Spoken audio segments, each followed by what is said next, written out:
Dan and I get a lot of questions from viewers going, what really is Security Plus? And it's a fair question. First of all, Security Plus is a certification administered by CompTIA, the computing technology industry. Is considered by most people your first step in what we call the cybersecurity certification pathway. There's over 700 different IT security certifications out there today. And most people think that Security Plus is the number one that you take.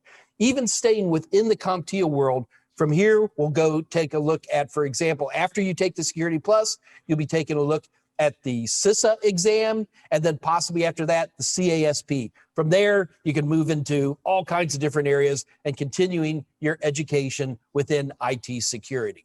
So that's fantastic. But Dan, isn't the Security Plus broken down? I mean, how do you know what to study? Isn't it broken down into objectives? Yeah, it's a big topic, security. So really what CompTIA has done is they've broken down the objectives into 5 top-level domains. And all of that is covered in our video series, Mike. And we're starting really with attacks, threats, and vulnerabilities. Now, this first objective on the SY0-601 exam really starts talking about all of the various types of attacks, because in order to thwart the bad guys, so to speak, you have to know how they think and how they do it. How do they break into stuff?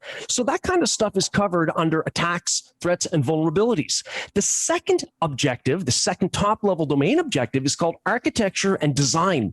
And by that name, I'm sure you can guess, that's really about the planning for both on-premises and cloud deployments of IT solutions with a twist on security. The third top-level domain is called implementation. So now that we've got some background knowledge about the theory related to IT security and its many different manifestations, it's about time to implement it and actually to put it into practice. The fourth objective is called operations and incident response.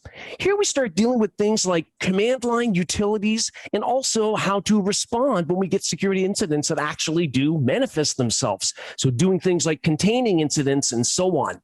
Finally, the last domain is called governance, risk, and compliance. This is where we deal with things like risk management. We deal with security controls that mitigate any potential risks.